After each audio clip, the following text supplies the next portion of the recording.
Hi, everybody. My name is Kaylin. It's hard to spell, I know, and it's harder to pronounce. What I'm going to be doing over the next hour is I'm going to be sharing with you some prompt engineering techniques. I run a website called genaitraining.co.nz where I create step-by-step tutorials to teach you how to do things with AI. And we're going to be doing some of those things today, which is why we need Wi-Fi access. Oh, sorry, did you want to?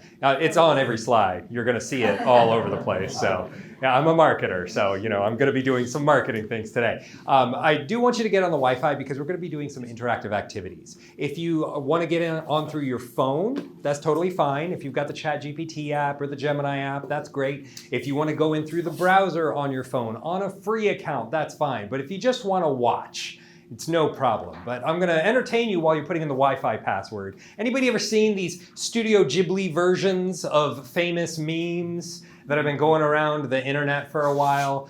Some people really like these and they find it a victory of creative expression, while others don't like them very much and tell people how much they dislike them. And whichever side you fall on, that you hate the Ghibli memes or you love the Ghibli memes, this is a landmark.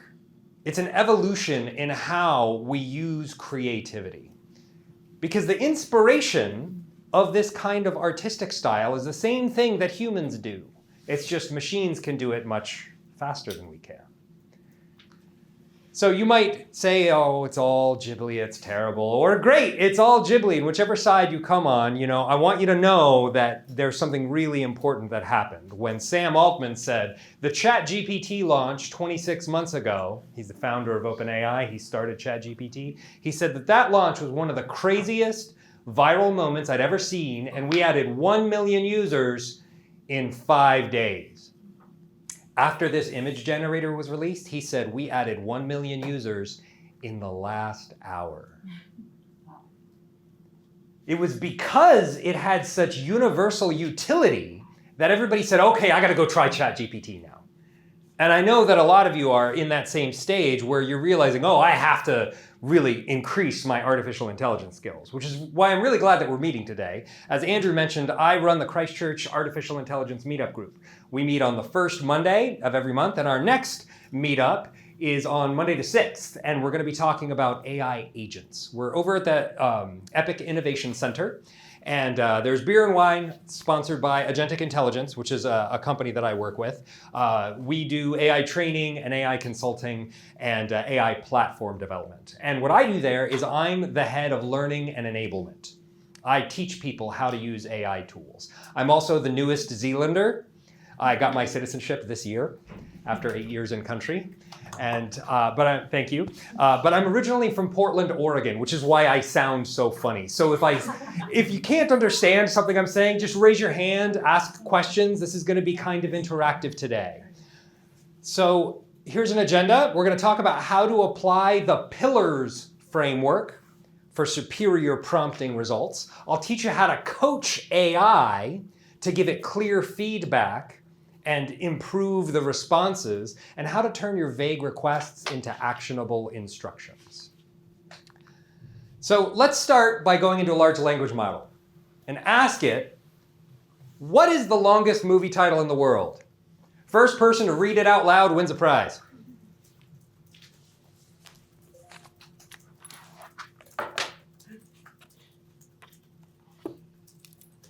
Who's got it? What is the longest movie title in the world?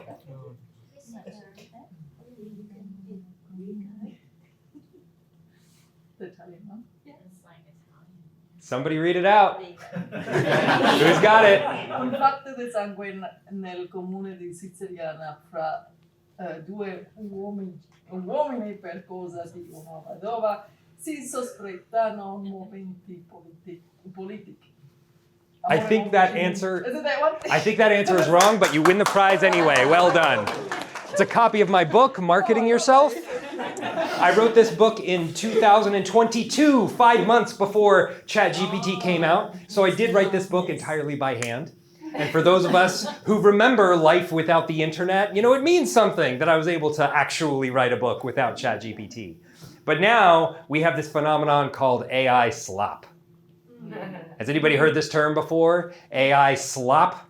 Where there's so much content that it's the best description I've heard. It comes from The Good Place, the Netflix series. With Ted Danson, he plays the architect of the afterlife, and Eleanor, who's the protagonist, she's in the afterlife, and there's frozen yogurt stores everywhere. And she says, "What is it with you and frozen yogurt? Have you not heard of ice cream?" And he says, "Oh, sure. I've heard of ice cream, but there's something really great about frozen yogurt. There's something so human about taking something great and ruining it a little so you can have a lot of it." And that's AI slop, right? And so I'm going to give you some keys to the castle today, but I want to warn you, don't make too much slop, all right? Okay, so when we introduce technology into a population, we find there's a range of adoption. Some people are Luddites. They're actively critical of the new technology, and they eventually become obsolete. The novices, you've seen it happen, right? Yeah. The people and Mabel in the back, who's never sent an email, she still uses the fax machine, she's obsolete by now. The novices are more cautious than optimistic. They're so cautious that they're worried more about what could go wrong with the new technology than what could go right. They're more reactive than creative. Above the line, where people are future ready, it starts with the explorers. The explorers are curious about how this new technology can help them to grow. They're using AI once or twice a week. They're playing around, they're exploring, but it's the builders that are using AI every day, 30 minutes a day. They've become convinced of the utility of this new technology because they've seen firsthand how it can empower them in their work. The power users are using AI every day. They've achieved a symbiosis with it because they couldn't imagine doing their job without AI. And so I'd like to know how you identify on this scale. Who in the room is a power user? Who would consider themselves a power user? Great, awesome. Who are the builders in the room? The builders. All right. Who are the explorers in the room? Yeah. Who are the novices? You're just curious. You're just starting out. Any Luddites in the room? No. Because if you were a Luddite, you wouldn't be in this room. And so my hope is that with the tools that I give you today, you'll begin to see what it would be like to be one level higher. I want you to look at that level that's one level higher. And I want you to imagine the changes that it would require in your time and your attention. What would need to be different for you to identify on that level? Because those are changes that I can't make for you. The only one who can make those changes is you. AI tools are changing so fast, we have to dynamically adapt just to keep up. The best AI operators aren't the most technically proficient, but they are the most adaptable. The tools keep changing, so we need systems that flex by constantly evaluating new tools with feedback loops filled with the meta skill of learning how to learn. I can't tell you this is the best large language model because that changes day to day and week to week. You might find a tool that works really well for you for some use case, but if you calcify into using that tool to the exclusion of everything else, you might miss advances that are happening in other tools. So we need to be aware of which tool is the right one for the job. If you're out on a golf course and you need to hit a ball really far away, there is a club that you can select that'll help you do that. But if you're stuck in a sand trap, that club is not going to help you. By being able to use different tools fluently, you'll be able to handle any difficulties that come your way. Some AI tools are better at thinking. Some AI tools are better at making. And some tools are better at doing. And only testing will tell. And so we're going to play a game to test 3 large language models in parallel. I don't frame my activities as exercises, because an exercise sounds like toil, like you got to struggle through it. But a game, according to Dr. Jason Fox, the author of The Game Changer, he says that a game is anything that has goals, rules, and feedback. He says people don't play games to avoid work. We play games to engage in well-designed work. And so this game is to help us get more done in good cheer. The goal of this game is to evaluate multiple large language models to learn which one matches your requirements and your style. And the rules for this game is you're going to open 3 browser tabs with 3 different large language models, and you're going to copy and paste the same prompt into each one. Okay? You're going to pick one of these. We're going to try and stump the large language model. We're going to put in something and hope that it gets it wrong. So I want you to pick one of these, type it into a large language model, copy it, and paste it into 2 more. So for someone who's just using ChatGPT on a daily basis, Just pick one. You don't have to do the multiple ones and the multiple tabs. Just pick one of these. Ask it a question and see if it gets it right or it gets it wrong.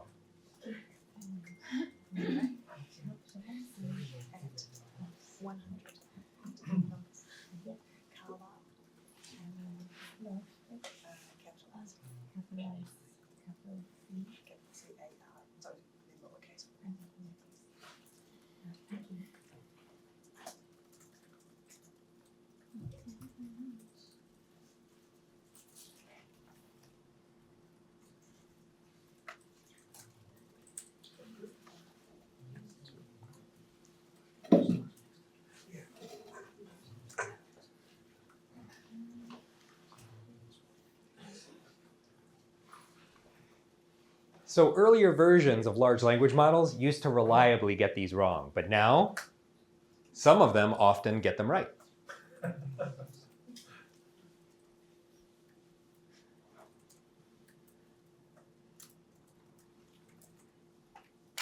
Has anybody gotten a wrong answer? No, all right? Yeah, wow. Which question did you ask? The strawberry. The strawberry, yeah. I think they hard-coded that in because that was like 5 months ago, that was like the question to ask and it always got it wrong, right? But there's also a way that you can change the model. When you're in ChatGPT, you can select a model in the upper left-hand corner. If you select auto, it'll choose which one to do. If you select instant, it'll give you a fast answer. But if you select thinking, it puzzles it out before it gives you a response. And a thinking model is much more likely to give you a correct answer. But if I use the instant model and I say, how many words does your reply contain? This reply contains 8 words. That's not right. So let me go to Gemini. Let me see what Gemini says here. Gemini also has 2 different models you can choose between. So up here in the corner, you can select between Flash, which is the fast model, or Pro, which is the reasoning model. And I want to see if I can get it wrong. So I'm going to do Flash, and I'm going to paste in my prompt. How many words does your reply contain? 2 words. I got it right. Huh. But sometimes it gets it wrong. Why does it get questions like this wrong? It sees the words as tokens. Aha. And what's a token? It's the way that the model breaks up the word into characters that it can understand. Yeah. Yeah, the tokens are the pieces of the word or the relationships to other tokens. It uses a vector, for those of you who know what that is. And the vector between 2 tokens is a token. That's what natural language processing does. It takes in language and it doesn't translate it to binary code. It keeps it as language and it uses tokens to analyze and output. And really what it does is it's just a parrot using autocomplete. You know autocomplete, right? When you text somebody and it suggests the next most likely word, LLMs do that at scale. We have this new stage, which has only been around for a few months, where there's a reasoning step added in. where it says, wait, okay, I'll do some thinking first and then I'll give an output. But the big mistake people make with AI is thinking it's going to be their one smart assistant. You tell a fresh intern, hey, I want you to do this thing, figure it out. If you run into any problems, come talk to me. Otherwise, just figure it out. But with large language models, that'll get you into trouble. It's much easier on yourself if you think of them as infinite dumb assistants. Your minions will build you a rocket to the moon if you give them very clear instructions. But without clear constraints, they could make you a banana trampoline or something ridiculous. If you've heard that saying, if you have a million monkeys pounding on a million typewriters, eventually you get the works of Shakespeare. But you have to sift through a lot of garbage to get there. So imagine if you took your million monkeys and you said, okay, I want you to write a 5-act play in iambic pentameter set in Elizabethan England based on the Italian form of street theater known as commedia dell'arte. With those constraints, you have much less volume to sift through. And that's a lot of the work of the AI operator, is creating the constraints that your AI partner works through. Okay, so if you have those 3 tabs open, I'd like you to type this first prompt.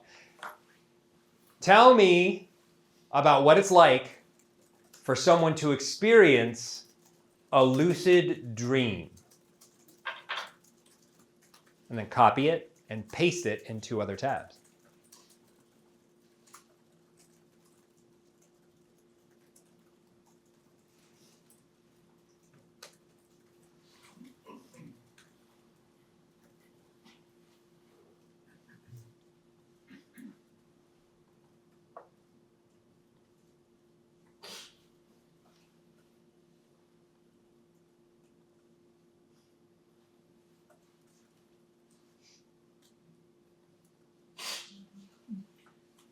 As you're reading these responses, I want you to identify what you like and what you dislike.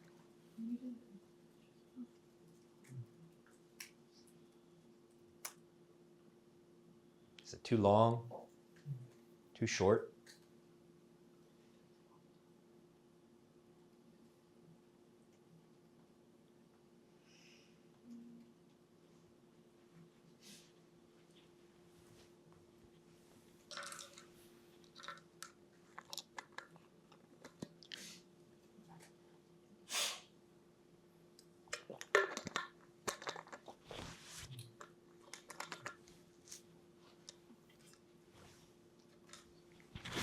As you compare these different responses, you'll notice that each one of these large language models has its own personality.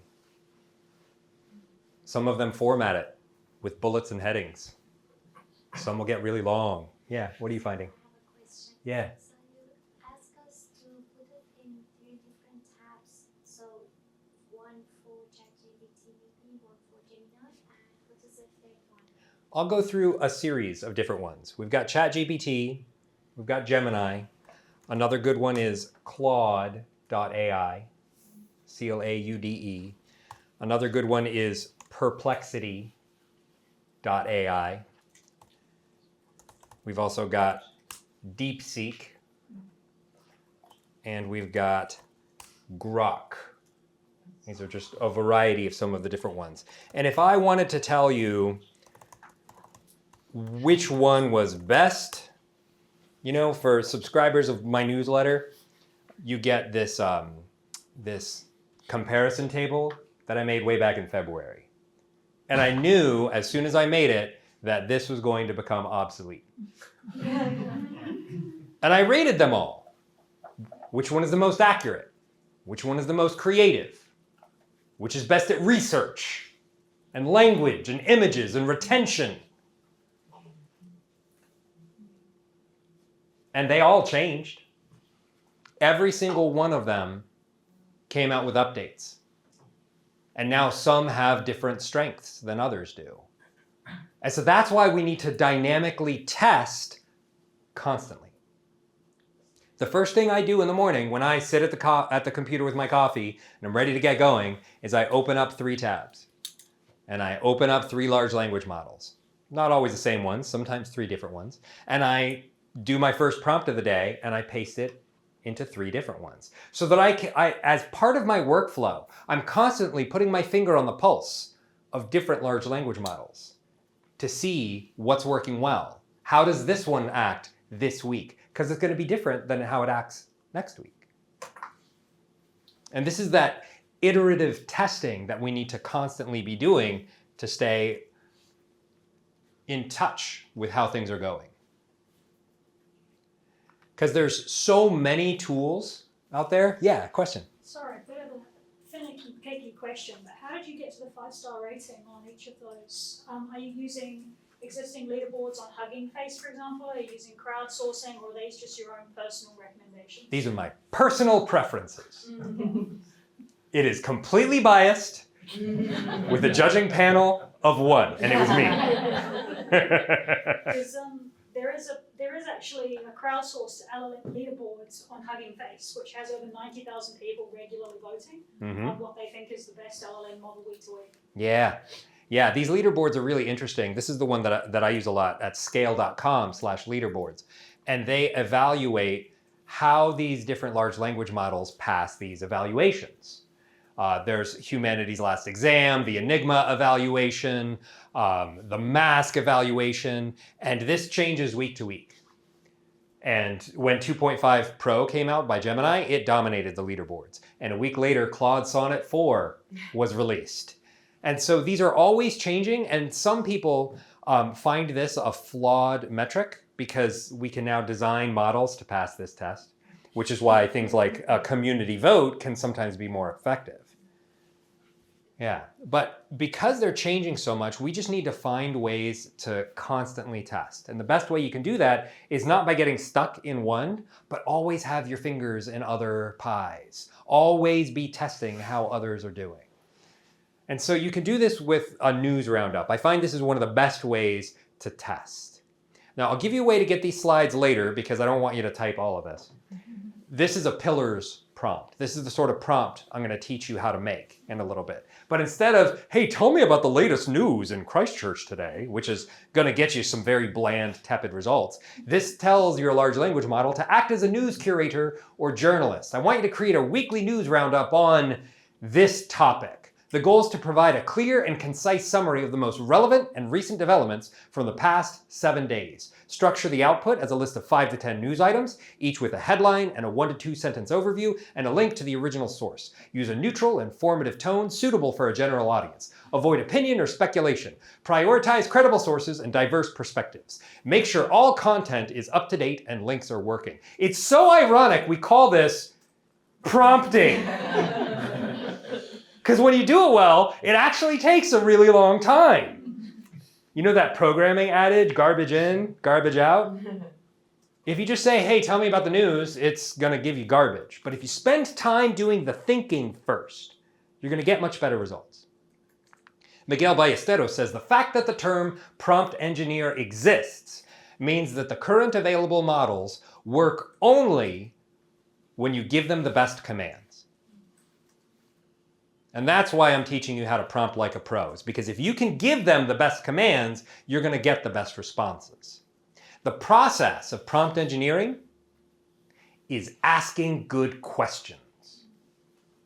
Not of AI, you're asking good questions of yourself. What do I really want here? Questions help you narrow your focus to identify what's necessary and eliminate what's not. If you come up to AI and you're like, yeah, I want this thing, I don't know, you're going to get some bland results. And if you leave it there, that didn't work, then you haven't gone anywhere. But it's when you sit in your dissatisfaction and you identify how to improve it that you can really get some great results. When ChatGPT first came out in December of 2022, I was really excited at first because I was a digital marketer. I'd been working as a digital marketer for 15 years, and I thought, I'm going to be able to create so much more content now. Where my specialty was I worked a lot with authors and coaches and speakers because those are my communities. I'm a professional public speaker and a business coach and an author of a book called Marketing Yourself. And so I would work with an author and I would take their book and slice and dice it into newsletters and social media posts. And that was my bread and butter for years. And I thought AI is going to be so great at this. And I was so disappointed. That early GPT 3.5, it just couldn't do it. It couldn't get the voice. It couldn't make it sound normal. And I got so dissatisfied that I just I took my toys and I went home. And I ignored AI until AI ate the field of marketing and I had no choice but to get out of it. And by then I said, okay, maybe the problem's not with the tool. Maybe the problem is with me. Because a good carpenter never blames his tools, right? And so I decided I'm going to work on myself as an AI operator instead of just be upset that the tools aren't doing what I want them to do. Even with inferior tools, you can find a way to make it work well. And so when you're dissatisfied with the results that you're getting from AI, that's an opportunity that I want you to take. But you need to dig deep. You need to ask questions about what you really want. Eugene Ionesco, the playwright, says, it's not the answer that enlightens, but the question. We now live in an era of infinite answers. And so in a time of infinite answers, asking the right question becomes more valuable. So you can do this game. It's another long prompt, but I'm going to give you a way to get these slides later. And these are great games that you can do if you want to develop your AI skills. You can pop open these slides and copy and paste some of these prompts. This is an example of the types of games I teach in my workshops, where we analyze somebody's social media account, we do competitor analysis, we do fun things like this. When I grow up, this little girl says, I want to be a prompt engineer for the AI that does my dream job. If we can't do the dream job, we could at least prompt it. All right. So what I want to teach you how to do now is how to coach GPT to get you better results. A coach helps someone to improve by giving feedback and asking targeted questions. High performers in every field have coaches. And so if you want high performance out of your AI partner, then serve the role as its coach. Does anybody know the etymology of the word coach, where this word comes from? Now, this is one of my favorite stories. So it actually comes from 15th century Hungary. There was a town in eastern Hungary called Cox, and the Coxi were these people wagons. Anybody could make a wagon, but this one town in eastern Hungary, they figured out how to make a wagon that carried people well. It had padding on the seats. They had shocks, which were revolutionary for the time. And so it was great for people to ride in. Instead of these terrible, sturdy wagons, they spread like wildfire, literally, across Europe. And so the Coxi wagons entered the vernacular as the word coach. And we didn't start using the word coach applied to people until the 1800s, and it was actually in academia first, before sports. In academia, there was this, in Cambridge, there was this grueling set of exams that third-year graduate students had to take. It was called the Tripos exam. And to pass these exams, students had to hire professional tutors. And the tutors would set them a study schedule in the morning and then have them walk briskly across campus and come back and study again. And they repeated this cycle 3 or 4 times a day. And while they were walking together, the students developed this slang about their tutors where they called them coaches because they helped them get where they wanted to go. That's what a coach does. It helps you get where you want to go. And when you coach GPT, you're helping it get to the destination. But it's not going to know the destination unless you tell it. And the way that you identify the destination when you're asking that question, what's wrong here, is you identify what you like and what you dislike. Your preferences, your creative taste, is the best guide to help AI get where it wants to go. Because AI does not have creative taste. Exercising creative discernment is uniquely human work. And so if we want to get better results, we have to tell AI, this is what I like, and this is what I dislike. According to a study by the International Coaching Federation in 2009, they surveyed 2,000 coaching clients in more than 60 countries, and 80% of them reported an increase in self-confidence. 70% said that they had increased their work performance and their communication. Wouldn't it be great if your AI had more self-confidence in delivering what you wanted? If it had better work performance and better communication? You can get these results by serving the role as its coach. You give it feedback. And this is a game that we can play here together today. You could use one of these. These are longer. I like these as feedback loops. Can you simplify this explanation while keeping it just as useful? How could this be reframed to make it 10 times more impactful or valuable? But this is the one I want you to try. Open up an old chat thread. It might be one we did today or something in your chronological chat history. And I want you to tell it, try again. But this time, be more exciting, be more engaging. Don't be so stupid. Like, give it some feedback. Try again. But this time,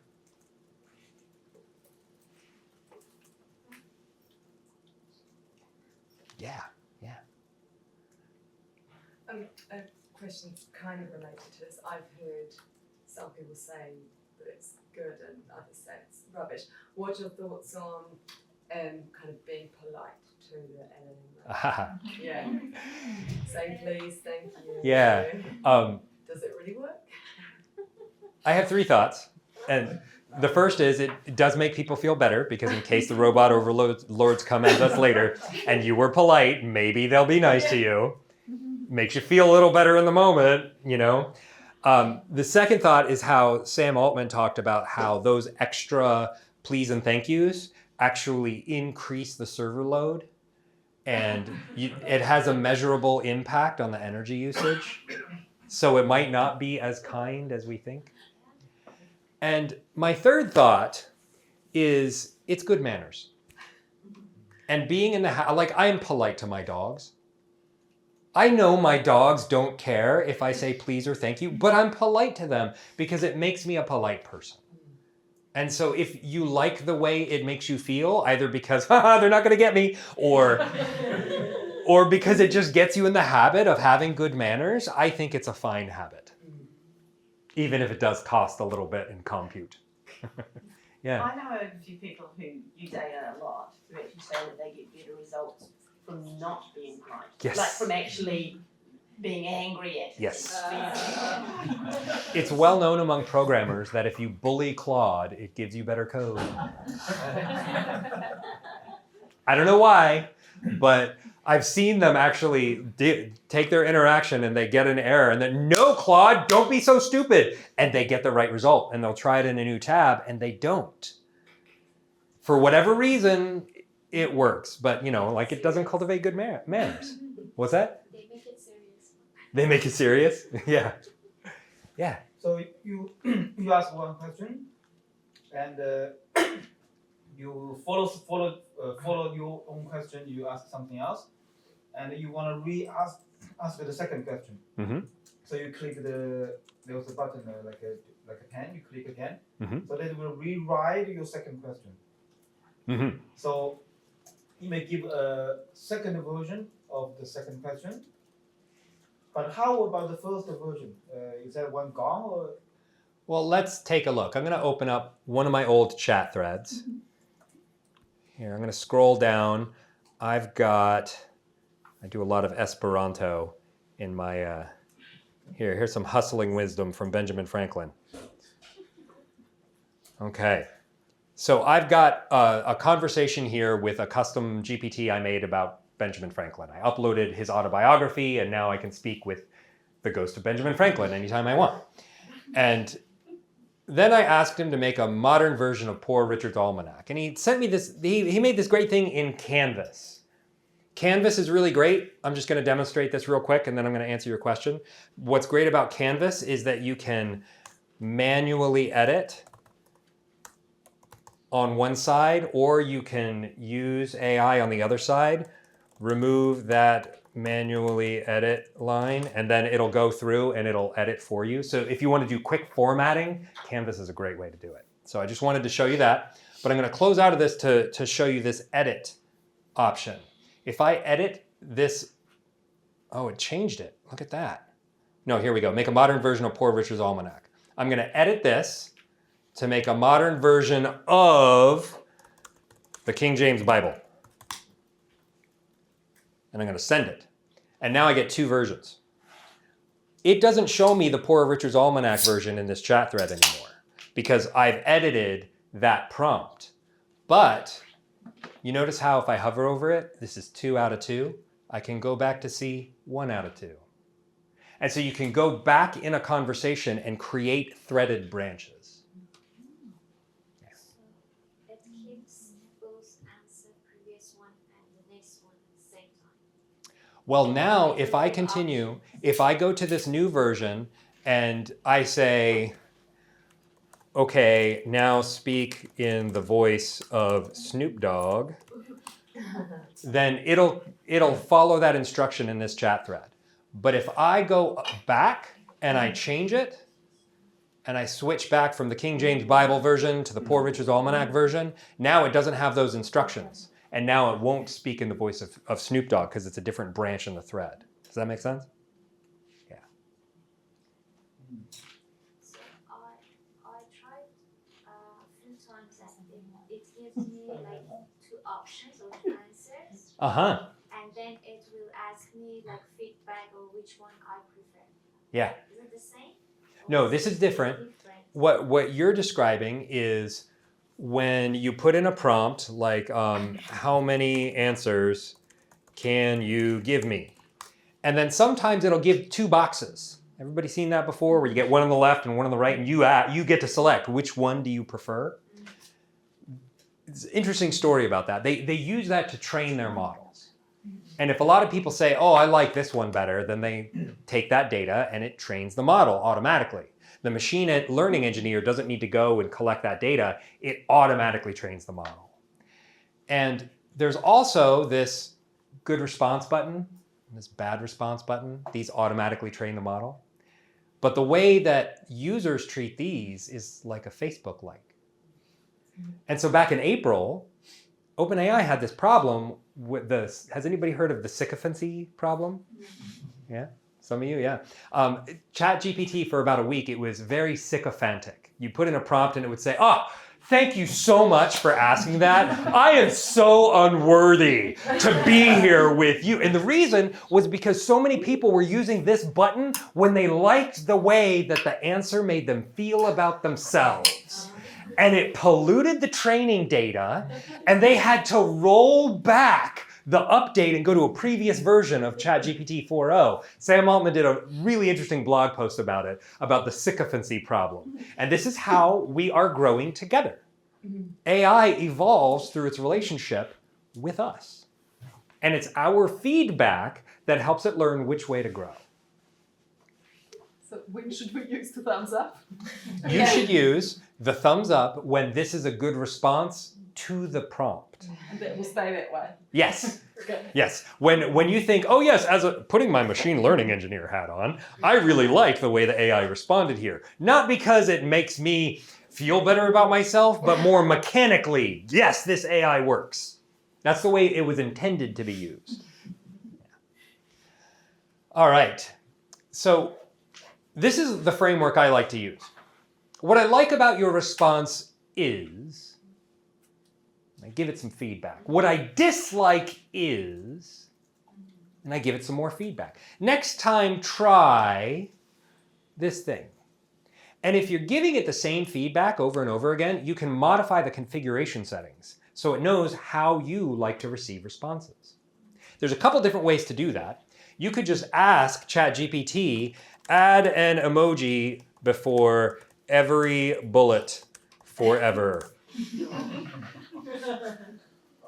Okay, make me a bullet list of days of the week. And I got emojis. Look at that. All I had to do was ask. Oh my god, it did hump day. Hump day, right? Brilliant. So if you want to do this manually, you can. The easiest way is just to ask GPT and it'll do it for you. Most large language models will do it. But you've also got this option called personalization. And in your personalization settings, you can give it custom instructions. And they have some starters here. You could say, hey, I want you to be chatty and straight shooting and use Gen Z slang. You know? You can tell it who you are. Like I can tell it my name is Big Daddy Kalen, and it'll refer to me that way, right? Yeah. Things like if you're using it for business, building your website, maybe Yes. assets. Yes. One of the best ways to do that is not through your personalization settings. The best way to do that is using a custom GPT. Okay, so you can like add in all your brand tones. Right. So what I did with this AI-generated version of myself is I uploaded a copy of my book. And I said, hey, this is my writing style. Tell me about the writing style. And I'll go ahead and edit this ChatGPT so you can see it under the hood. Now, anytime I come in and I have a chat with this agent, I could say, make me a Twitter post about marmalade.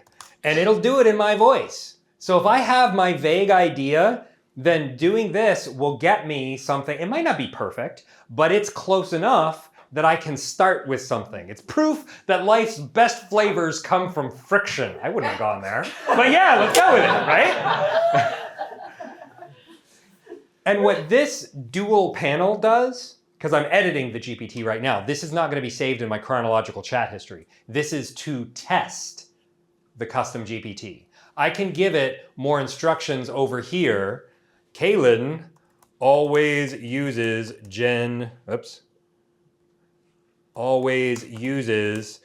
dope Gen Z slang. And now I can say, write me a Twitter post about marmalade. And I can test to see how it's different. And then depending on if I like it, I can update it, but I'm not gonna update this because I don't wanna, it isn't just jam with an ego, it's bitterness and sweetness learning to dance. That's not good. So if you don't wanna be a machine learning engineer and do all these instructions yourself, you can use this Create tab to just say, hey, remove the Gen Z stuff. Make him sound like Ben Franklin.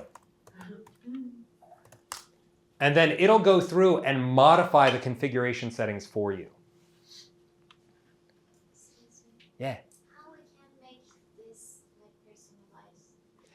The custom GPTs, you see how it's updating the GPT, it's getting in there with the wrench and it's doing it. It's changing these configuration settings. But I am not going to save those updates. The way that you get into custom GPTs, there's two ways. On the paid plan, you can make custom GPTs, but even on the free plan, you can go to the GPTs marketplace. And this is where anybody who has made a custom GPT can publish it for others to search. So you can look for a prompt optimizer, because let's say you suck at writing prompts. You don't have to be good at writing prompts. Everybody who has AI has access to infinite skills. And so you can go and get this prompt optimizer and you can say, hey, I want to write a post about marmalade, but I need a good prompt for it. And you come in here and say, I want to write a post about marmalade. And it's going to give me a prompt that I can copy paste into another thread. So I don't have to be a good prompt engineer. I can let this be the good prompt. Oh, and look at this. It's asking me questions to clarify. Wow, I didn't expect that. But yeah, but it's good. It wants more information to give me the best result. So, perhaps. Yeah. So, if I want to open one new tab and make it like personalized for myself from zero, Mhm. and they're not there, how I can create one I would recommend using projects. new project? The projects are folders that organize your threads. So I can take this marmalade post. I can't move it actually because it's in a custom GPT. I can take this post and I can drag it and drop it into a folder. And now it organizes all the chat threads. And every folder has specific instructions that are relevant to this folder. So I can tell my agents folder, speak like Spock. So if I had multiple brands, in essence, I could be loading all my brand codes from my multiple brands. That's right. Yep, you can add files. You can upload PDFs if you have brand strategy documents or examples of previous content you want it to emulate. You can add it here so that anytime you start a new chat in this folder, it's going to keep those instructions. Now, the warning I have to give you is that chats in folders and chats in custom GPTs do not play nice. It's like Ghostbusters. You can't cross the streams. You've got to keep them separate. Like I tried to drag one of these in, the marmalade post. I can't drag it. It won't even let me because it's using custom instructions from a custom GPT. So I can't put it in a folder that also has custom instructions. So just so you know, when you use these, it limits how you can move them around. But if you learn to work within those limitations, you can get some really good things. So, do you suggest us to just open the folder and then inside that we start a new chat about something new that we wanted to make, right? I would recommend opening a folder, adding some files, and adding custom instructions, and then put some chats in the folder and see if you get the results you want. And if not, you tune it. It's like playing an instrument. You listen to it after you play and you're like, I think I need to adjust this a little bit. That tuning is 80% of the work. When I make an AI agent, that's 20% of the work. Then I have to test it and tune it and get it to work the way that I want to, and that's 80% of the work. Okay, so I'm running low on time. I want to do a quick demo of advanced voice mode. Has anybody used advanced voice mode here? A couple of you? Yeah, okay, this is one of my favorite tools. All right, so advanced voice mode, I'm going to come into a new chat in ChatGPT, and this plus button, it gives me a bunch of different options here, right? I can make an image, I can go into agent mode, which lets me browse websites and stuff. I have this microphone, and if I use the microphone, it lets me dictate and it transcribes voice to text. But that's not what we want. Okay, and if I hit the check button, then you could see how it transcribes voice to text. That's not what we want. You see how this black arrow is how I can send the prompt? Watch what happens when I erase all this text. It turns into a different button. That's the voice button. And you get this special mode where you can talk hands-free. Hey, I want you to act as my fitness coach and ask me questions one at a time.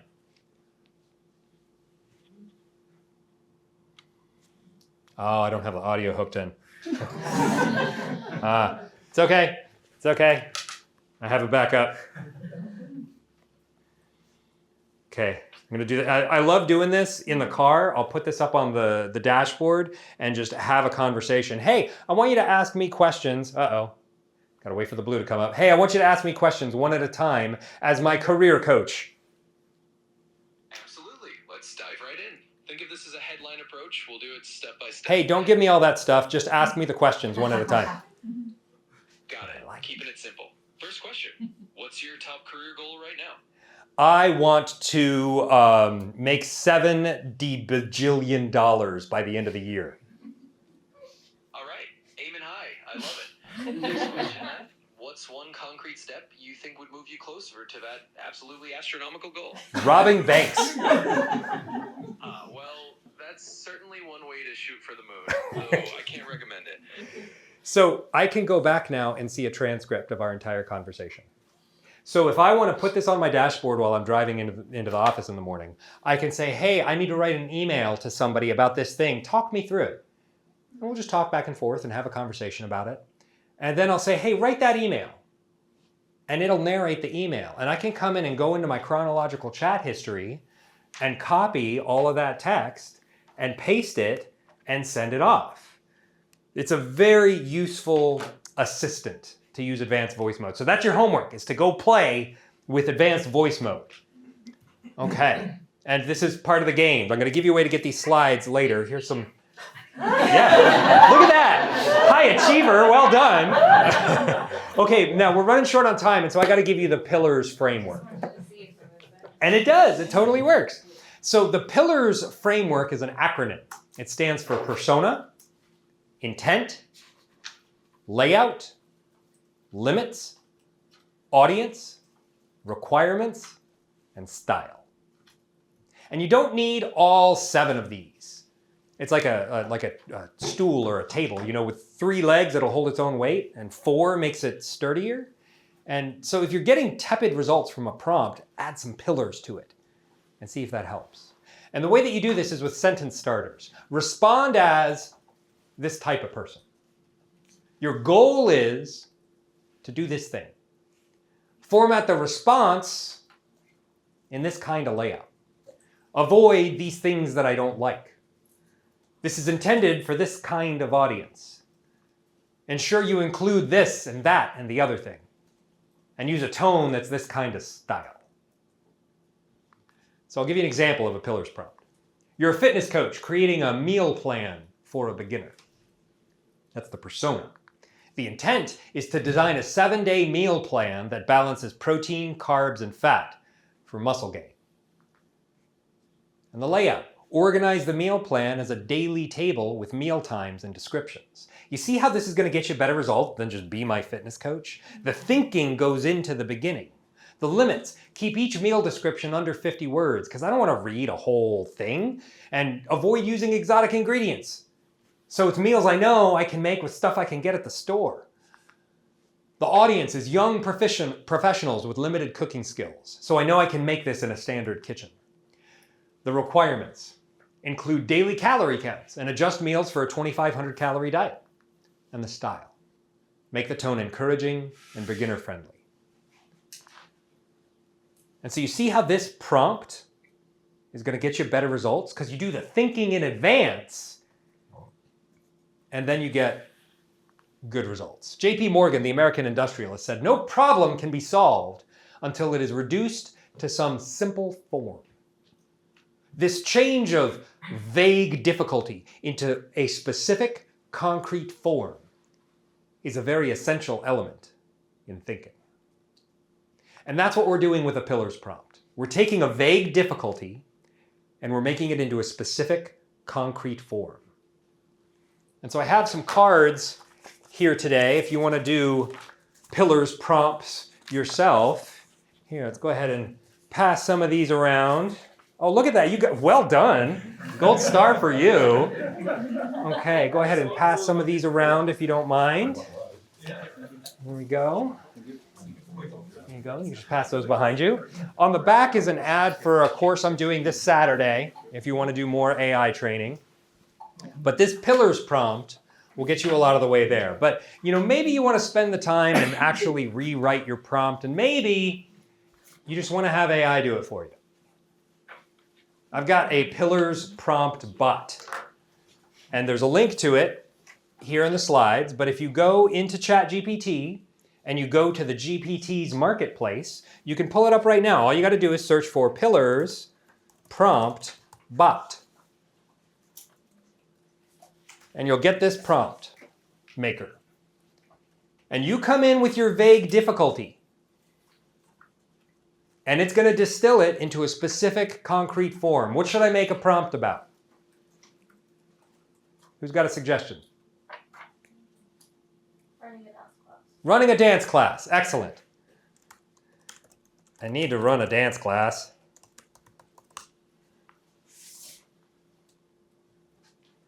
Okay. And so it gives me all the pillars. But I'm going to use my creative taste. I'm going to articulate what I dislike. Because what I would like to do is to copy this entire paragraph and paste it into another chat thread. But I can't do that because of these words. The pillars words, I don't want those. And so I'm going to use my creative taste. I'm going to tell it what I dislike. Remove the bold headings and colons. I just want a paragraph. And so now I get the result in a way that I prefer because I've articulated my preferences. And so now I can triple click, copy it, come to a new chat, paste it, and I get a much better result. And I can compare in one thread what this will be like. I'm going to command click to come over and do another thread. And I need to design a dance class. And if I just start with that, I'm going to get one kind of result. Oh, look at that. A 60-minute beginner dance class plan. Oh, it's got stuff, okay. But if I click over here to see what the pillars prompt did, oh, I've got 8 count basics. Nice. Look at that, I've got music recommendations. There's all this depth and richness there because I just did this extra step of improving the prompt before I got the result. Okay, it's funny because the best prompts are AI generated prompts. We get this recursion where, you know, all we do is we're the monkeys that copy and paste, right? But what AI generated prompts does is it gets you more leverage. If you just tell AI what you want, there's not a lot of leverage there. If you show it, it's better because you're giving an example and it knows what to give back. It's when you ask that you get the most leverage. Okay, we are at 6:27, so I'm gonna wrap this up. I'm gonna give you a way to get these slides if you wanna play games like this one, based on what you know about me, make an action figure that you think accurately represents my life. I gave it my website and this is what it gave me. Because I ran away and joined the circus and I juggle flaming torches, and so that's what the torches are doing there. I'm quite wizardly and I'm a public speaker, and so I thought that was a pretty good one. There's all sorts of things you can do with images. You know, if you want to make believe that you're playing GoldenEye with James Bond, or you're playing Tomb Raider with Lara Croft, or you're playing skateboarding with Tony Hawk, or you've got your frenemies over for battle, there's all sorts of things you can do with AI. And I demonstrate a lot of those things on my website at genaitraining.co.nz. I also teach a lot of training workshops on how to use AI. And if you're interested in training workshops, I'm going to leave some brochures here. These are mostly for corporate teams.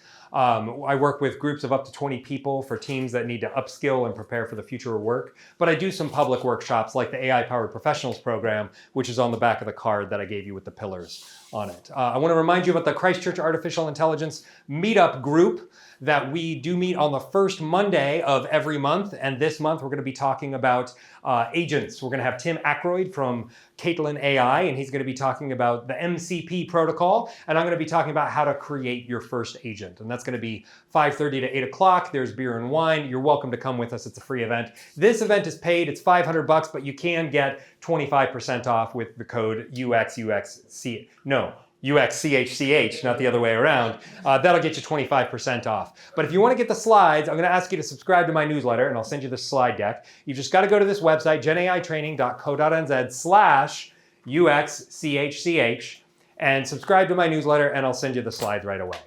So thanks so much, Andrew, for hosting today and for having me in to talk. This has been a lot of fun. Fantastic, thanks very much. Yeah, thanks everybody. Any questions? Yes. You said, so each individual, when they give the feedback of their personal preference, was that training your personalized account or training the LLM, the central server of the OpenAI? Well, there's 2 parts to this. The first part is you getting in the habit of articulating your creative taste, of telling AI, I don't like this, I do like that. And you know, when we're working with people, we often have to prepare how we give that feedback because we don't want to hurt feelings. But the great thing about AI is we can't hurt its feelings. And so learning to be direct with your feedback, that's the first part of the AI work. The second part, and I think what you're referring to, is when you give that feedback, does it happen just in the chat thread? Or does it happen in the custom GPT? Or does it happen in the whole account? And the answer is you can have it affect any of those layers.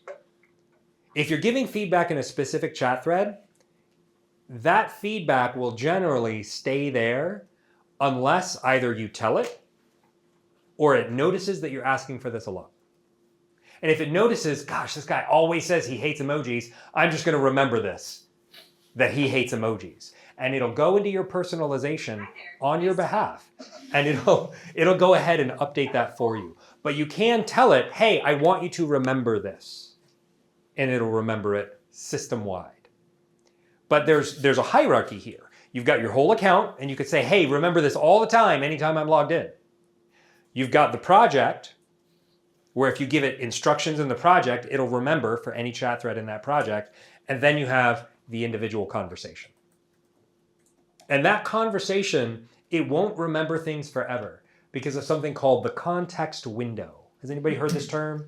Context window. It's weird. Why do we call it context window when attention span was right there? So the context window is how much memory ChatGPT can remember in a single conversation thread. And you may have noticed if you have a long running thread that goes on, eventually it gets kind of dumb. Yeah. It starts forgetting all sorts of things. And it's because the context window isn't big enough to hold all of this information. I can't tell you how big the context window is because it changes with the model upgrades, and you'll just notice when it starts to get stupid. But getting those preferences articulated in one chat thread, it lasts for that chat thread, unless you put it in the project instructions or you put it in the system instructions for the entire account. Does that make sense? Yeah, great. Any other questions?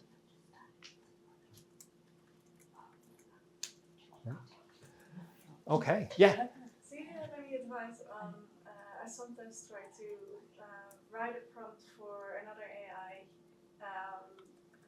Is there, so I'll give you some more context. So I try to use GTP to write me a prompt for Figma Make or for Lovable. Yeah. And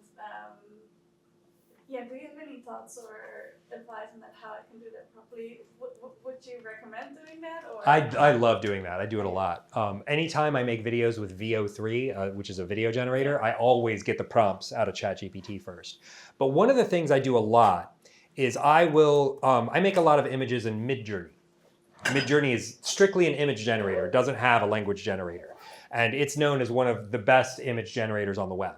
And when I want to make a Midjourney prompt, what I do is I open up ChatGPT and I open up Gemini and I open up Grok.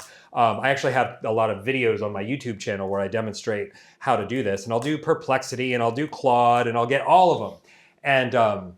And I'll say, okay, I want to make a Midjourney prompt about something. You know, it'll usually be like, I am writing an article about AI agents.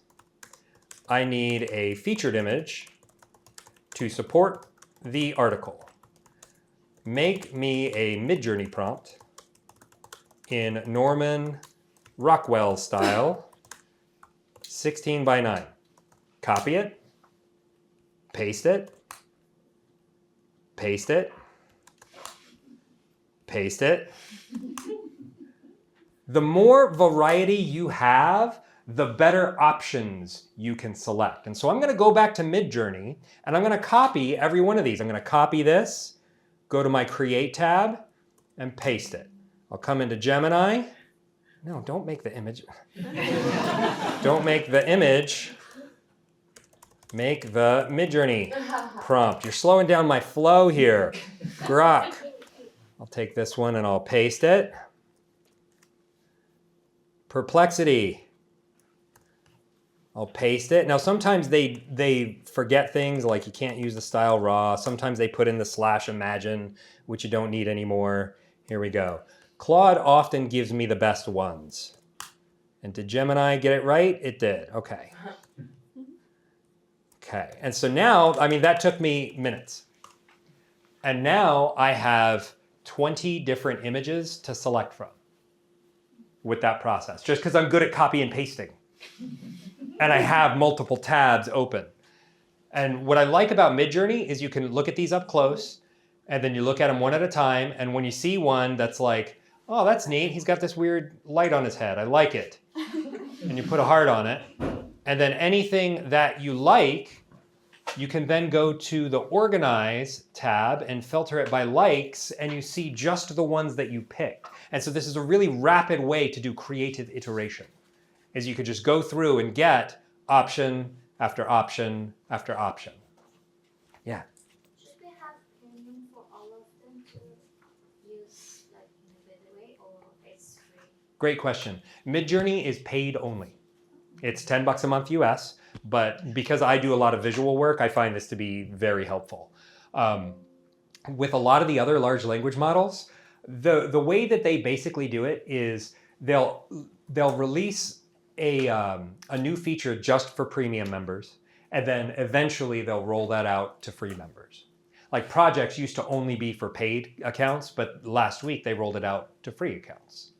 So now anybody can use projects. And what about Nano Banana?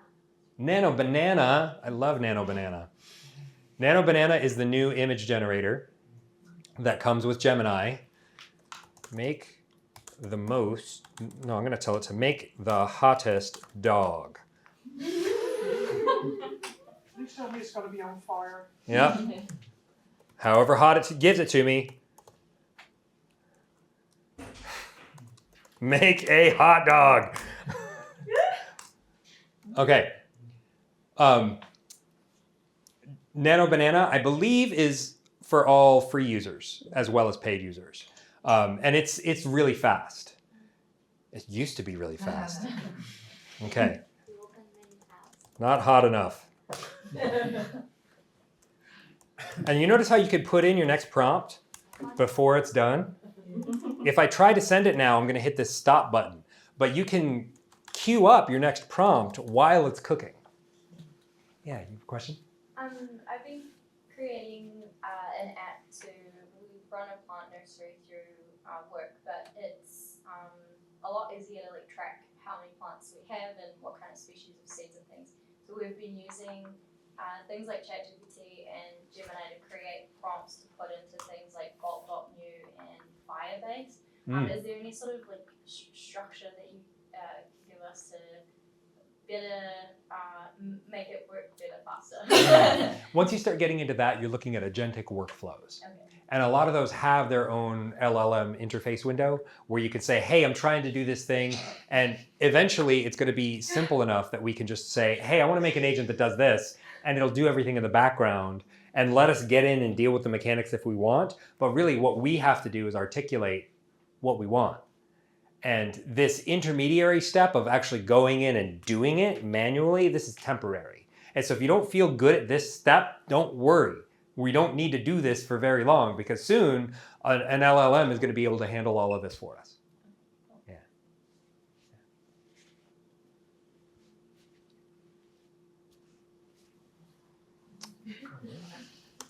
Not hot enough. Go nuclear. What I like about this game is it teaches you how to iterate. My most commonly used prompt is try again. And if it tells me it can't do something, I'll say try again, and half the time it'll do it. It's like trying to tell a toddler to clean their room. No, try again. Yeah. No, let's stop them at the bed. Try Exactly. again. Oh, it can't make it like that because Try again. Good. good call. Do you think we'll ever get to the stage where it'll actually say to us, ask questions back in order to get? Yeah, and sometimes it'll do that. Yeah. Yeah, especially if you're on a reasoning model. Right now I'm on a Flash model, which is fast. But if you're on a reasoning model, it might realize, oh, I can't do that without good information. There's also something you can do called, oh, whatever. There's something you can do called an accuracy output mandate. And this is a prompt that reduces hallucinations. And it tells it, if you don't know the answer, put brackets that say this is an inference, this is a speculation. You know, if you go and double check things before you come back, ask me questions first. And so when you open that up as part of the rules of engagement, like if you add this mandate into the project instructions, then anytime you give it a prompt, if it doesn't have enough information, it's going to say, oh, I need to ask you this first. Yeah. What mandate is that again? It's called the accuracy output mandate. It's on my blog on genaitraining.co.nz. You can find it over there. Any other questions before we depart? Okay, well, thank you for hosting the drinks. Everybody have a beverage before you leave. Andrew, this has been really great. Yeah, thanks very much. Really enjoyed having you on. Yeah, thanks everybody.